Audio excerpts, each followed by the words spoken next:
Hi,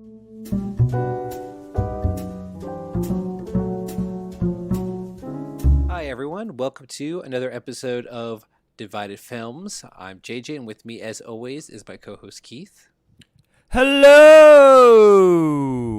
Keith, we're back. We were taking a little bit of a break, a spring break, if you will. Oh, yeah. It's good to be back. You know, we were a bit busy there, but, we were just getting the spirit. Kids taking off for spring break and going all sorts of places. And a place a lot of kids like to go to, as the movies at least like to depict, cabins in the woods. And where all sorts of scary hijinks take place. And so that was the inspiration for this week's Divided film, Cabin Fever, directed by Eli Roth. This movie falls into the category of having a fresh score with critics, which is not what I would have expected, and a rotten score with audiences. So on Rotten Tomatoes, 62% of critics approved, which is just enough to get a fresh, and 44% of audiences approved.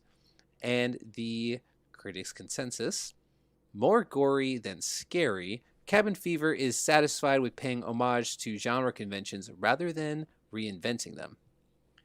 And I think that's accurate, although that doesn't sound like it's a positive score. I guess it's more of like a mixed score here from the critics and more of like a negative score from the audiences, which I'm surprised. I really thought if it would be divided Cabin Fever, it would be the other way around. But I think Eli Roth, off the top, when you first think of him, I think he's not a director who makes horror movies for everyone. Not everyone has the stomach for an Eli Roth horror movie. I mean, I think his most famous movie is after this, Hostel. And the only other movie of his that I'm somewhat familiar with, that I've seen at least clips from, is The Green Inferno. And so you could tell he's a horror movie director that is a fan of old movies, old horror cult movies. But yeah, again, I don't know if he's really doing anything new with that kind of material. He kind of is just modernizing it and setting it up and trying to add his own sort of humor to it, which again, in addition to his horror, his sense of humor is also an acquired taste. And it's a mixed bag for me. Definitely of the time, 2002. Which we'll get into that. Doesn't really age well. But what about you? I mean, I had never really seen it all the way through, Cabin Fever, until this viewing. Seen it pieces here and there. But what about you? What was your history with Cabin Fever? It's a blockbuster sleepover movie. Like, this came out when we were like in 7th, 8th grade, and I know it was never the main event of a sleepover. I remember watching it when I was like a young lad, but I don't remember being like the things that he wanted to stuck out, but I don't remember being like, oh man, going to school, like, I can't believe we just watched Cabin Fever. I think, there are laughs to be had for middle schoolers, but I would say, I don't know if it's taboo or not in the year 2022, but for a movie about a virus, I was rooting for the virus. That's a good point, because for starters, these characters are very unlikable. This group of teenagers. All of them. Even the one that he wants to make likable is unlikable. Was that the Bert? Is that the Bert character you're referring to? No, the Boy Meets World character. Ryder Strong. Yeah, he plays. I didn't like him at all. Well, no, I mean, he plays Paul. He's probably the least hateable of the group. I mean, for starters. Yeah, that on that scale. I think the character that's supposed to be comic relief is Bert, who has to be one of the dumbest movie characters I've ever seen. His dialogue makes no sense. He goes out in the beginning, I'm hunting squirrels. Why? Because they're gay. Like, what? Is that supposed to be funny? That doesn't make any sense. Or later on in the movie, he laughs at an inappropriate, scary story, and someone's like, Bert, that's not scary. And his response, shut up, you slut. It's like, what is this guy? He's just completely offensive at every turn. And again, I get a sense that he's supposed to be funny because the guy is making like doofy faces. He's falling over. He's definitely an idiot. And the movie's playing into that. But it's just more frustrating than funny because the guy is offensive and he's makes things worse throughout the movie for all the other characters. Yeah, I don't know what I wanted out of this movie. I If we reviewed this like the day after I watched it, I would have probably said I hate it, like burn this movie. Like I but now I've had some time to like think about it, and because I wanted to see, I actually like read critics reviews. I think I was shocked in my research, or I was shocked, and then I reflected on my shockedness. I'm like, oh, when Peter Jackson, like, he stopped the Lord of the Rings like they watched this a few times, and I was like, oh, and then I'm like, I get it. I get Tarantino really enjoyed it, which explains like their friendship. And Eli Roth was, of course, he was the Bear Jew in Inglourious Bastards. Right. Um,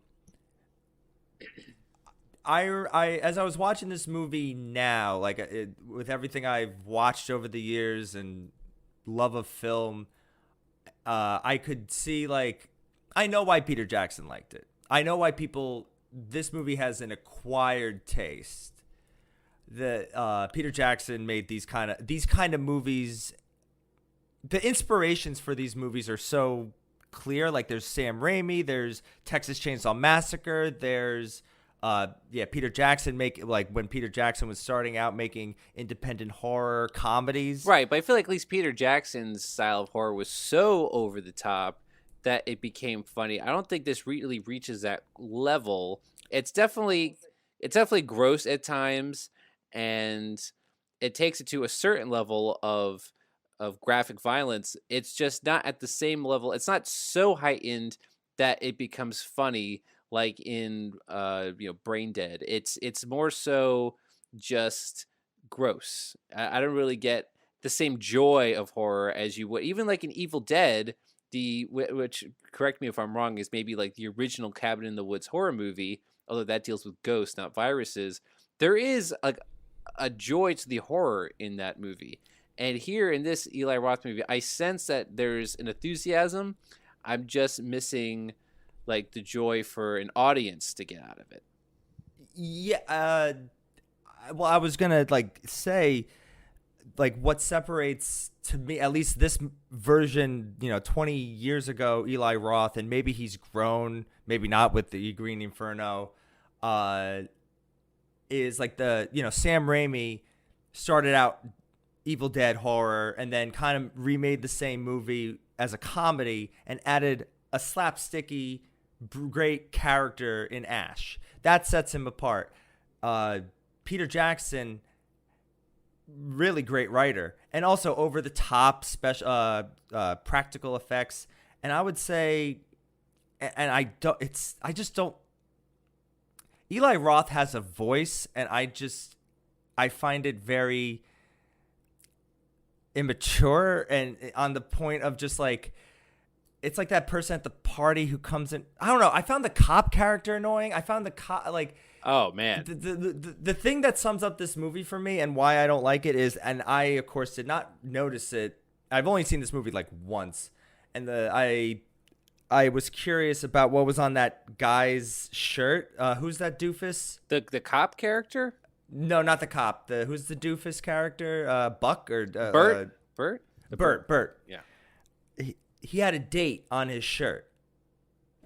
Yeah. And that is the date that the Olsen twins turned 18. Oh. And I'm like, oh, exactly. That is the kind of noise that kind of I'm making throughout. I would say there are some positives. This movie gets the gore right. Oh yeah. Well, that's like the struggle here, is because I do think that the gory moments are effective. They make your skin crawl, but the humorous moments are such a miss. To me, it's kind of like frat boy humor in a way. Even when Eli Roth is appearing in his own movie, it's kind of, I don't know, maybe lack for a better term, like big dick energy. He's kind of coming in there, and it's the humor is so in your face and unrelenting, but it is very immature and very obnoxious that, to me, it turns me away. And so I kind of, I think this kind of movie, yeah, horror comedy is a tough thing to write. We talked about effectively good horror comedies before, but there has to be likable characters at least in order for the comedy part to work, because all these characters are so unlikable or just head scratching. Frankly, there's no humor to be found. I mean, the character you mentioned before, the cop character, this Deputy Winston. I mean, first of all, that guy looked like he was 12 years old. I did not really get this guy. He has this mustache. He's a terrible actor. And the whole motivation of this cop character is to just party with local young people who come by into town, I guess. He has this long conversation with Ryder Strong that goes nowhere, doesn't really amount to anything. And then at the end, he's helping this conspiracy to cover up all the dead bodies. I just, he wasn't a funny character. I think maybe he was a kind of, he kind of stalled the movie a lot. And he kind of seems like the sort of character that might exist in one of these older 70s exploitation horror movies with a sort of dirty cop that's really just a dummy. Something like an early Wes Craven movie or something. Put her there, sport. What's the matter? Cat got your tongue? Shit! Dennis! God damn it, Dennis! No! No, Dennis! No! No! Don't hit him or anything. Everybody knows not to sit next to Dennis. Longer will give you tetanus. Well, maybe you should make a sign. There's a stream around back. You want to wash your hand? I'll get you a towel. Yeah, at one point I was saying to myself, like, am I hoity-toity? Like, I've learned over the years not to judge people by, like, if you really like a movie, if you really like those movies like Epic Movie or Date Movie, and those make you laugh, I've learned not to, like, shake you and go, like, what the hell are you doing? Like, watch a real film. If those make you laugh, they make you laugh. And so when it came to this movie, it took me a while to be like, oh wait, like, he's trying to make me laugh. It didn't hit me right away, like, until I Wikipedia'd it. I'm like, oh, he's trying to make me laugh. I thought, like, yeah, he's a 30-year-old kid. He got money to make a film, and I get, like, he cast his friends. He got the guy from Boy Meets World, and he got some really good practical effects makeup people, and hell, let's make a movie in the woods. And it reminds me of a movie I would see at, like, a film festival, and someone bought it and it became this grindhouse. It does have there's a lot of positive, like, it does earn its place. It just I feel like I'm insulting Eli Roth because it is his humor. It is his style, his story. It's just not clever humor. It's not, it's very obvious humor. Again, I admire his willingness to go to a certain level with the horror and the violence, but in terms of his sense of humor, I just feel like it's out of place here. He knows horror. He doesn't know comedy. He doesn't. Yeah, he's not as funny as he thinks he is in this movie. I mean, he gives himself a couple cameos. The first one I didn't really understand. It's like in the Ghost Story or something with the guy with the shaved head. I didn't really understand it or care for any of that. And then in the second cameo, he's playing. What's the guy he plays? Grim. He's a character it's like a named guy Grim. Walking in, right, with the dog, and he's like, oh, I guess I had to smoke all this weed by myself.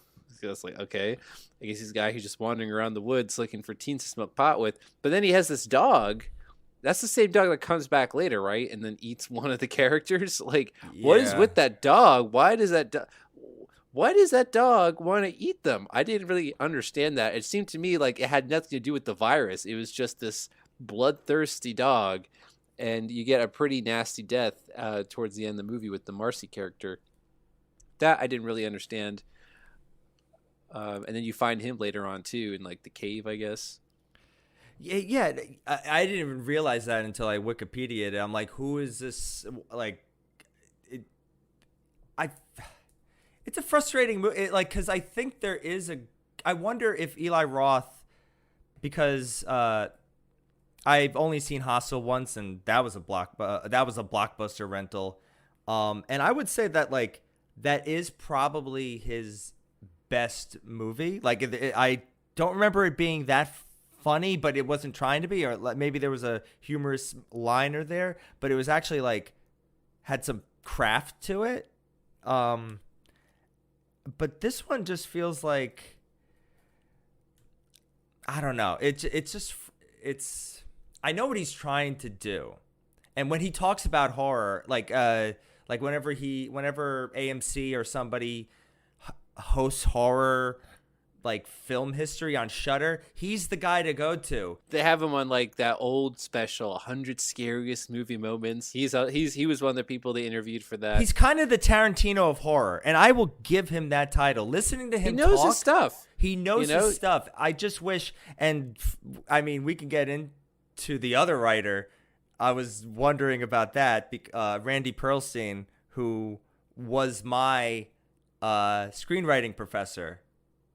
Oh, I didn't know that.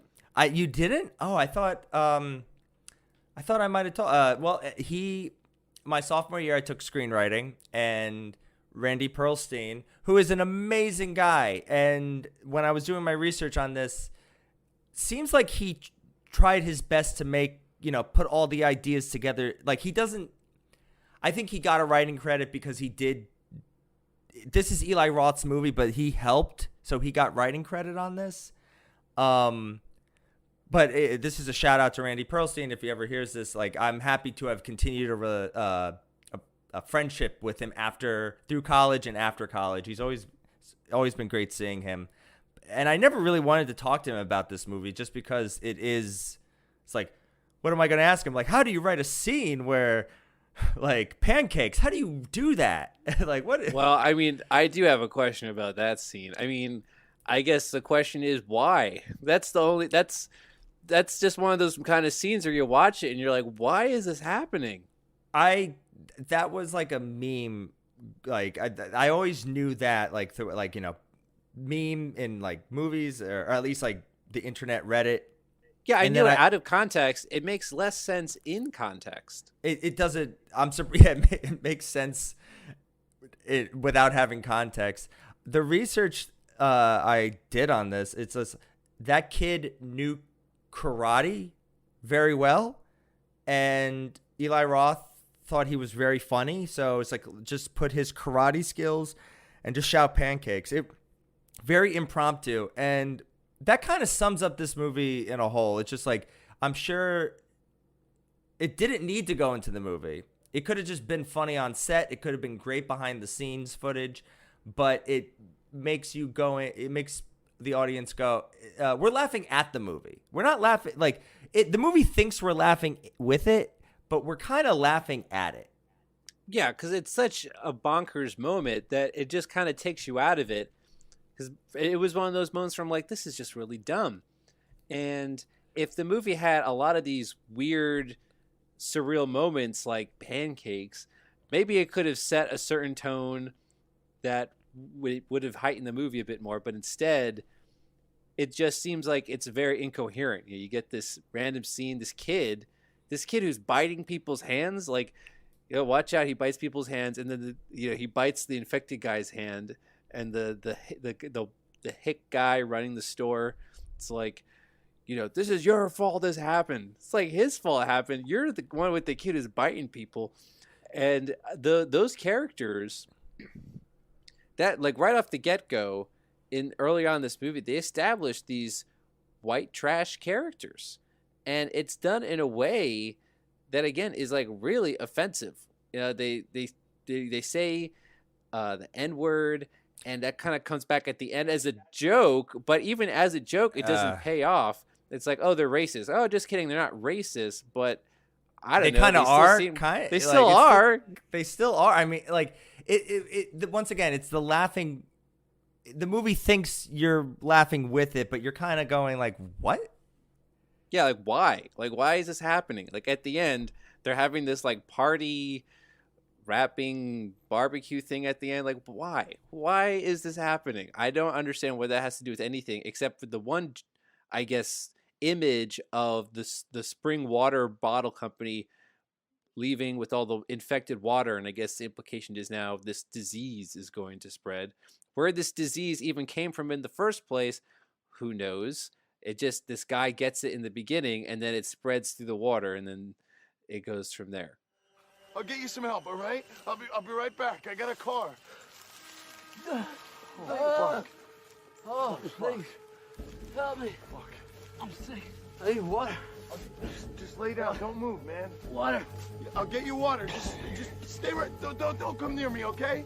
Is that your Stay cabin? there, man. Is that your cabin? No. Just stay there. Please, stay there. Don't make me fucking shoot you, man. Just stay the fuck back, please. Fuck. But we could get into the gore though, because I would say though I do admire the moments that I did shudder. I did, oof, like it made my skin crawl several moments here with the infection, because that kind of thing, like we would see in a more absurd way in, was it Death Proof?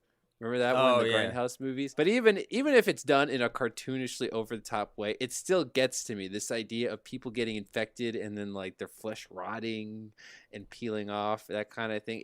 That's like an effective thing to have in a horror movie, and I was dreading that in this, and it paid off. I think those are the moments I admire, and I think if you want to double down and just do like a really freaky horror movie about a flesh-eating virus, I think that would have been way more effective. Yeah, he should have gone his Hostel route. Like make it a complete scary, but I get the sense, he wants to be Sam Raimi, he wants to be Peter Jackson, and I do, or at least he wants to have that kind of movie in his roster.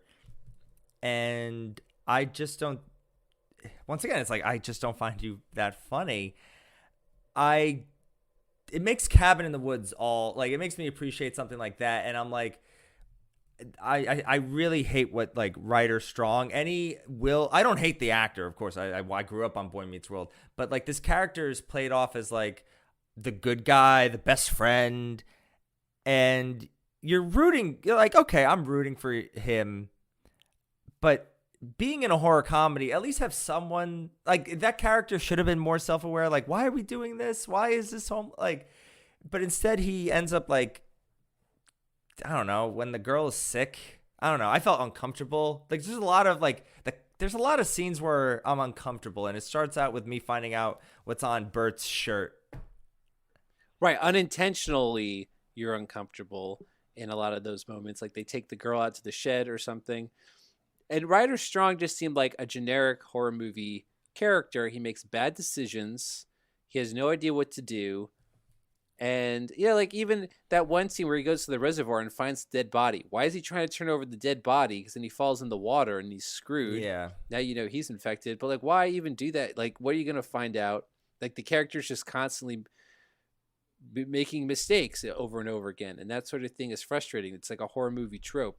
And maybe, again, Eli Roth wants to pay more homage to this genre by having those kind of tropes rather than, putting in a smart character who breaks the fourth wall. Yeah, I'm not looking for like, it doesn't seem him winking at the fourth wall, but I'm just looking at, and I'm not looking for like Cabin in the Woods per se kind of humor. I'm just looking for like at least one likable character. Like Ryder Strong's character lost me when he started fingering the girl. Like it's like any good, like in her sleep. Yeah. I'm like, and I don't know where the other was. Like cut and they're having sex with the other girl. Like that came out of nowhere. Oh, right. Yeah, because then once his girlfriend or his love interest is sick and clearly dying and rotting away in the shed, then he hooks up with the other girl. It's like, oh, that's really shitty then.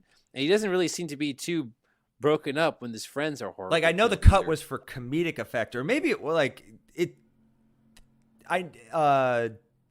Once again, in my research, they filmed the whole arc of them kind of flirting and being there for each other. So I guess in the cut, in like the full movie, it made sense. But I don't know. Like, I feel like I'm reviewing like a college film festival movie, but this is a successful movie. Like this movie, when you think of flesh-eating virus horror movies, this is like one of the only ones. But think about that. The reputation is for the horror elements, and people don't really talk at all about the supposed comedic elements at all because those just didn't work. Yeah.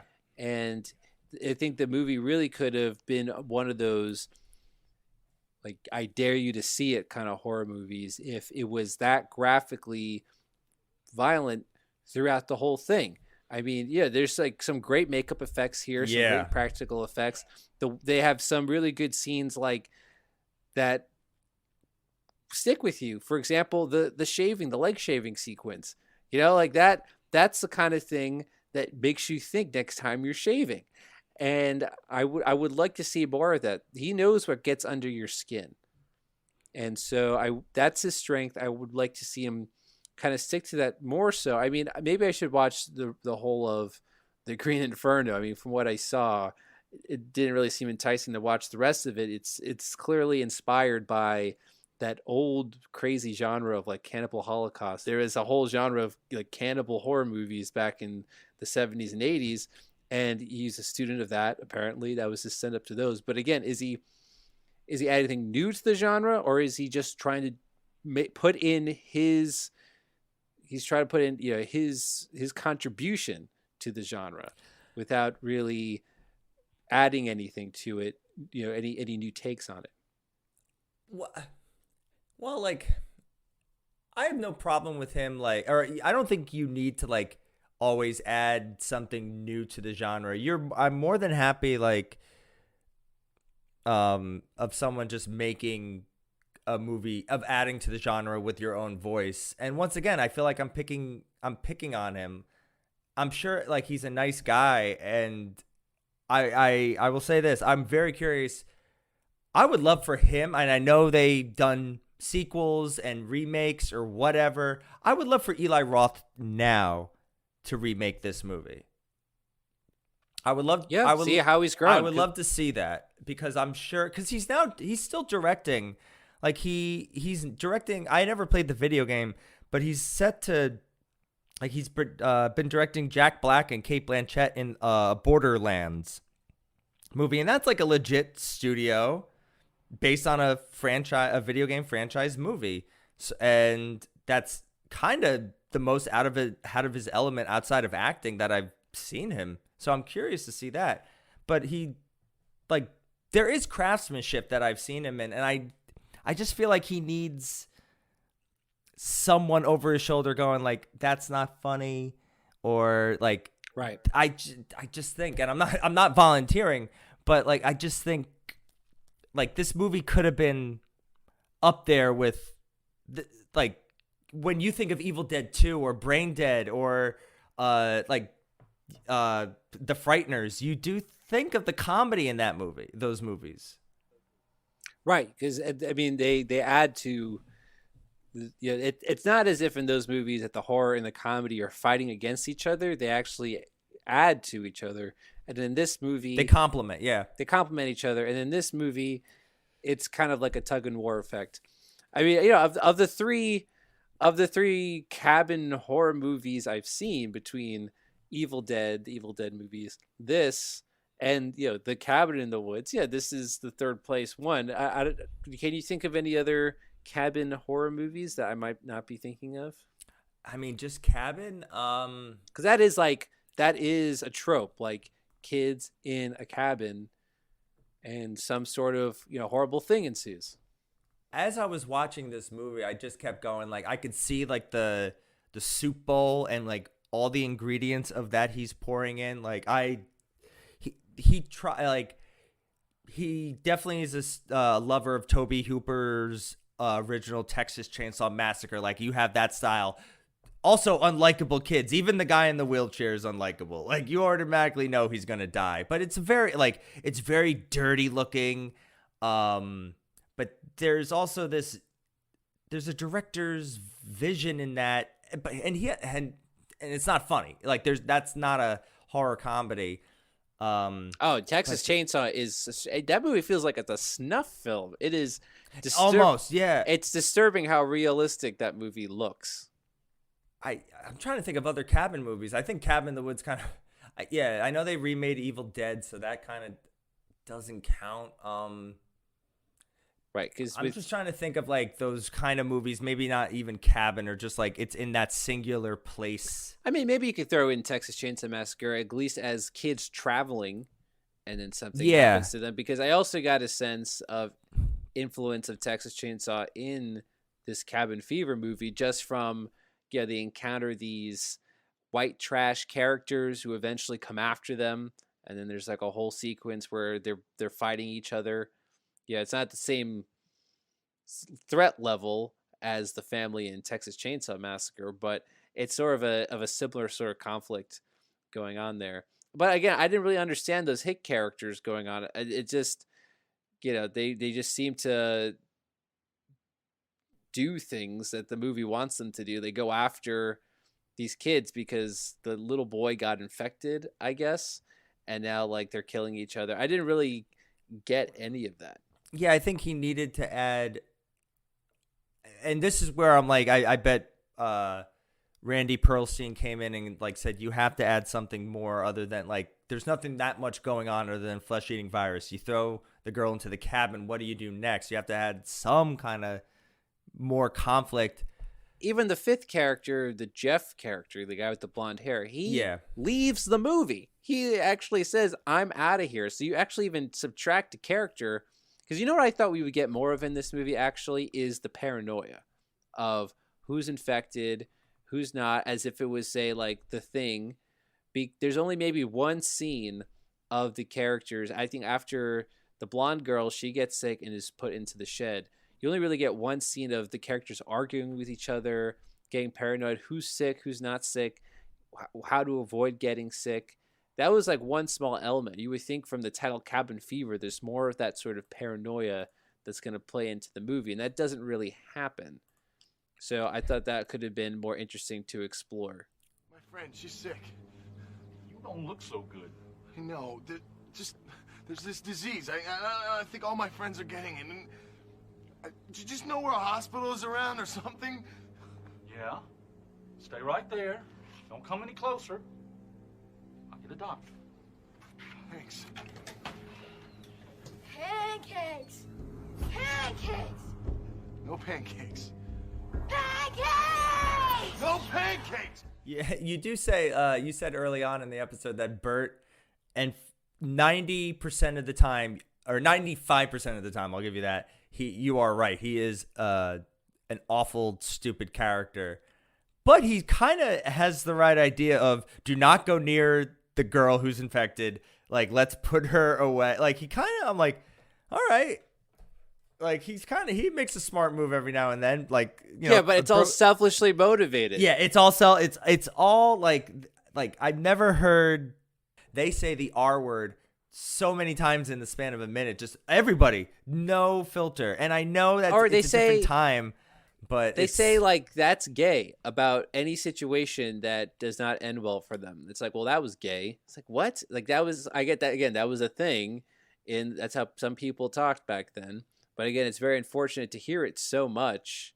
But it's kind of like in your face about how 2003 it is. Like, right. Do you know what I mean? Like that is of the time, but it's still like, it's like an annoying reminder of how, we were, how immature people were back then. Yeah, but like, why are you going to shoot squirrels? Because they're gay. Like, can we come up with a better response than that? Right. I think they're just trying to establish like, this guy is dumb. It's like, all right, I get that. All right, he gets it too. He's sitting in a chair and they come in and they shoot on him right away. Like, it's, yeah. Well, then at the end of the movie, the one guy, Jeff, finally decides to return to the movie right at the very end. He's like, I made it. Because he stayed in a cave and left his friends to die. And then he is shot and killed by the town's police. Yeah. And again, like, what's going on there? They want to cover up. They have it out for these teens apparently, but then they also want to like burn all their bodies. I guess it took, I feel like, some connecting the dots on my own part to realize what exactly is happening, why they killed this character at the end.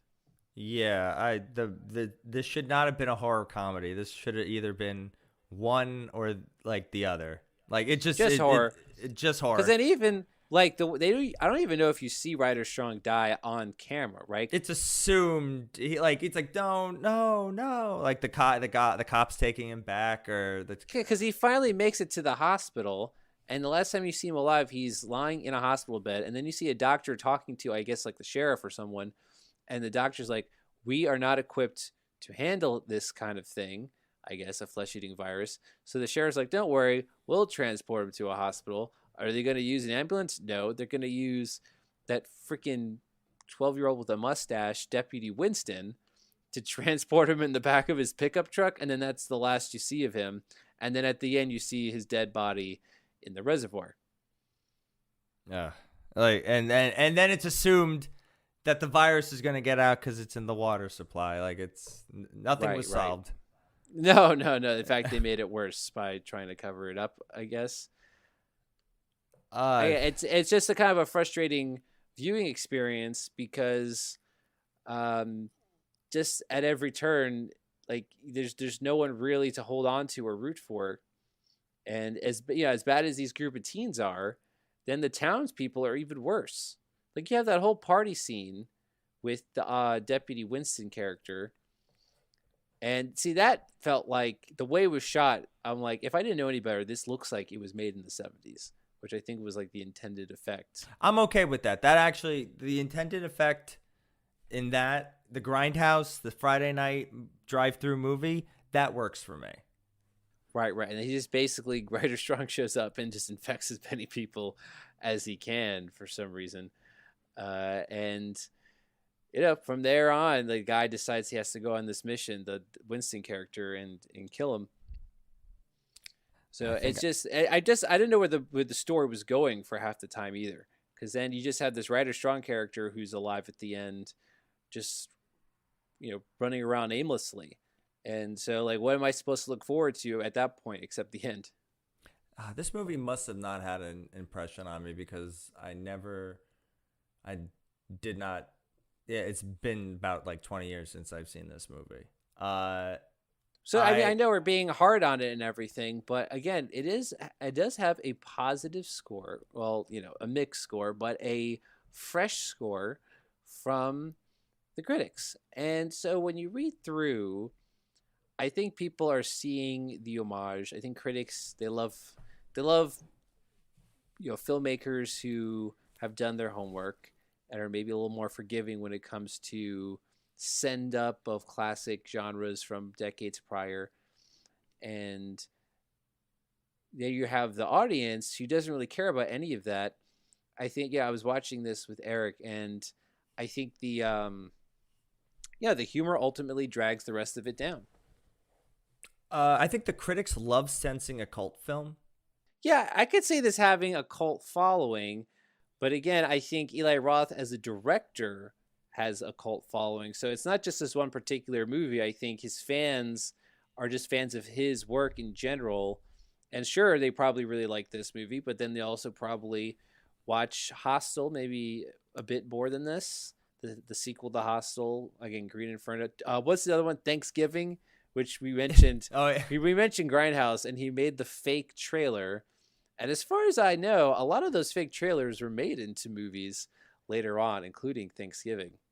So I'm okay with him having I'm okay with this movie having a cult following, even though I'm not like It has good moments in it. I do like the scary moments in it. But even if someone's like watching this going like, I know this is bad, but this is so fun. I don't know. Like, I don't think I could watch it even. It's not even like bad fun to watch for me. It's like trash fun. It's like trashy fun, Like if this was on at a party, I don't think I would like just for everyone's mingling and this just happens to be on at the background. I don't think I would like stop and watch any of it. I'd be like, oh, okay. Like I don't get any humor. I would pause for the shaving of the leg scene. Right. I'll give it that. It gets the horror. It does the horror very right. That's definitely the highlight of the movie. And again, I mean, I even like the interaction when they first put, let me get the character's name right, the Karen character, when she's first put into the shed and she's like, fuck you guys, seriously. And they're trying to be nice about it, but she's just not having it. You know, I think that was like a great interaction there. And again, like the characters turning on each other, you know, that's cabin fever. It drives you wild, drives you crazy. I think, you know, sometimes we like to make suggestions. We do that a lot. But, you know, if I could maybe make a suggestion for this movie, it would be to draw out the sickness. You know what I mean? Like, because it seems to be in this movie, you get sick and then you die within a day. But maybe if the symptoms creep up on you and you start to get itchy, you start to get irritable, you know, little things here and there build up, and the characters really start to turn on each other gradually, I think you would have something in the vein of The Thing, but in like a more summertime setting. And, you know, you could really draw some good tension from that. Yeah, no, I you know, I just realized what movie came out like a year after and that you can compare it to as a first-time filmmaker's horror movie is Saw. Yeah, Saw. And which I is was like, pretty, I really, and you know, you can go back. I enjoyed Saw. yeah, we like Saw. I believe we give that a positive score. And yeah, it's similar stories of first-time directors, but also lower budget, had pretty good returns. Saw was definitely a bigger success story. But yeah, it just goes to show what you can do with so little. And then, yeah, Saw, there is no winking at the camera. That one is pretty, like, sticking to the one tone. I think it works. That works. And I think that's why that added to the success of it even more. Right. Because it's really staying in the world that it creates without pulling back its punches. Yeah, with this cabin fever, I think, you know, the trashy fun of it all, I feel like, again, there is potential there for that sort of, you know, hick rock sort of thing going on in certain moments, like in the beginning. But if only if it was, if only if it was a little more fleshed out, pun intended. Well, there's also the Deliverance. I kind of get a kick out of the tone, right? Of like, you know, it's you establish these white trash guys. You have that sort of soundtrack sometimes of like, you know, country rock going on. And so if you want to make this like a fun horror movie and it's fun in that sort of trashy way, again, there is potential for that too. I just think I don't think you can go for the obvious jokes so many times like he does in this. I think you need to, like, you know, write a bunch of jokes and then, you know, maybe like you don't go for like the obvious things because you could see them a mile away. Now, when it comes to the audience, I was like yourself. I was shocked that I thought the audience and the critic score would be a little bit reversed. Probably, I thought it'd be like the same numbers but reversed. I know after reading so many Rotten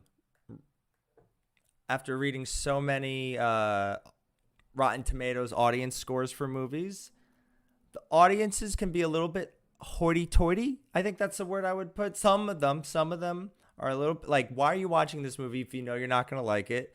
I think one movie that you showed me, JJ, was Turning Red. It's like, why? Like, there's a lot of hoity-toity audience members with just reviewing this. Everyone's a critic. Everyone's a critic, and everyone happens to put their reviews on Rotten Tomatoes.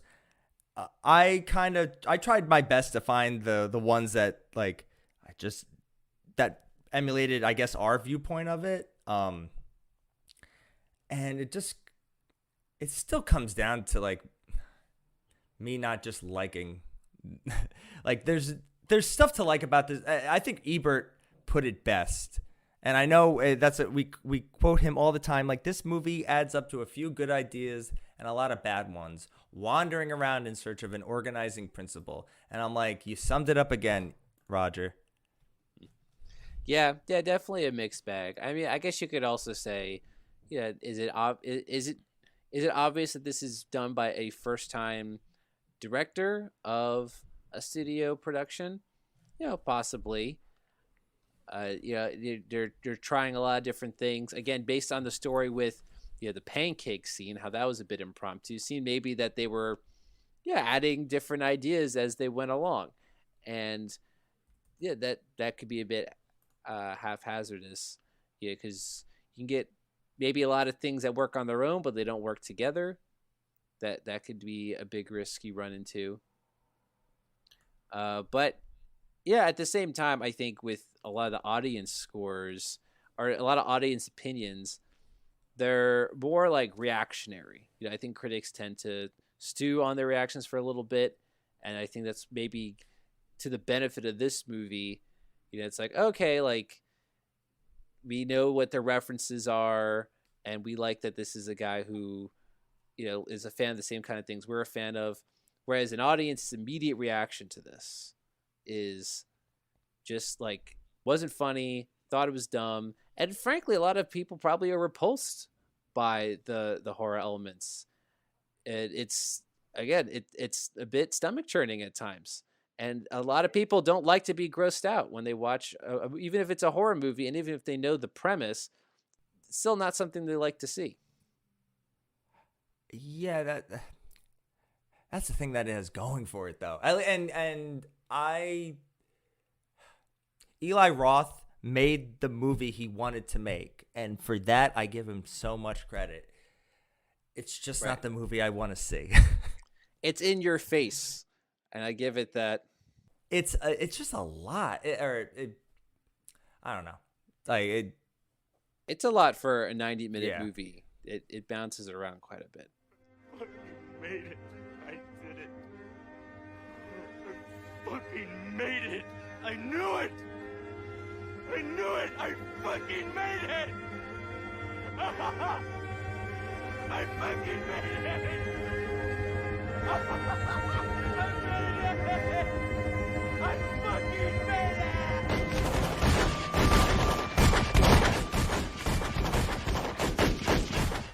But I think we can. I think we can now give our scores. If you know what grade you would give this movie, your percentage for Cabin Fever. I will say this. I think people listening at home know which way I'm going to vote.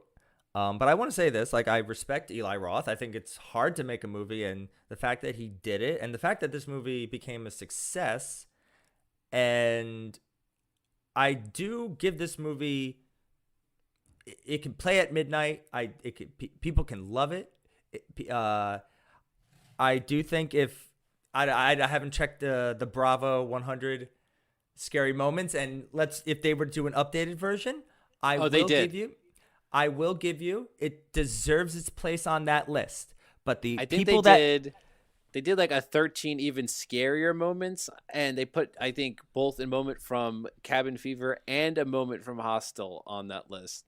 And both of those movies deserve to be on that list. But with Cabin Fever specifically, can the people who like this movie, can we parlay that? All right, it's in the 90 to 100 area. Like, there's a lot. The movies that he gained influence of, especially, like, they're higher up on the list. But I think the comedy, the characters, the scenarios these characters get into drag this movie down, and kind of the horror scenes stick out, but everything else just drags this movie down. And for that, I'm going to give it a 38. 38. Wow. Yeah, I agree with all those same sentiments. We made those points throughout the movie. I give it this, though. I think it is unapologetic. I always respect that in a movie, that it's in your face.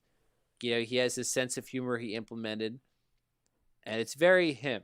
It's he put himself out there in this movie for better or for worse, and I respect that. But for what this movie is, I'm giving it. I would give it a 48%. It's tough too because I don't think I would really rewatch this movie. But I don't think I had the moments need to rewatch any of his films. And I've seen Hostel, Hostel 2, Green Inferno, and Hostel. I would think is his. I would say I would give it a tomato. I don't know what score specifically, but I would say it's like a well-crafted horror movie. It started a whole new kind of genre, I guess, of gore, and for better for worse. But that porn. That's a conversation for another day. But yeah, it's. This one, I don't think I really kind of go back and rewatch any of them. Yeah, they stick with you, though, for better or for worse. I mean, I do also think that on set, there's a joy that kind of exudes. If you are a film fanatic like we are, you can kind of tell which movies have a more joyful production, especially in horror. It seems like in a lot of his movies, the makeup department and the practical effects people are given a lot to do and are able to really get creative, even if it translates into some pretty gruesome imagery. At least it's done in an old-fashioned way. So I appreciate things done the old-fashioned way. So what is our score? What's our average? Once again, I'm very satisfied. 43. 43%, which is very close to the audience score, just 1 percentage lower. So it is official on Cabin Fever. We are siding with the audience. So for any kids out there, you had your spring break, just avoid going into a cabin in the woods because you never know what's going to happen there. You can get possessed by demons.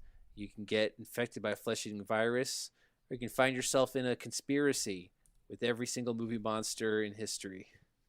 I'm surprised we haven't had Bigfoot, a Bigfoot horror movie. I don't know, like a found footage or something. Don't even throw that out there. Bigfoot, and it's that would be funny.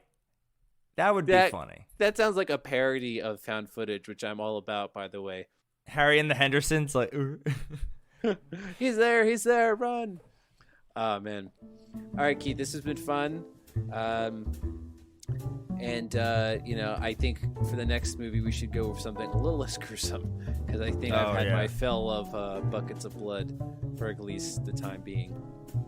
But thanks everyone for listening. As always, look out for more Divided Film soon.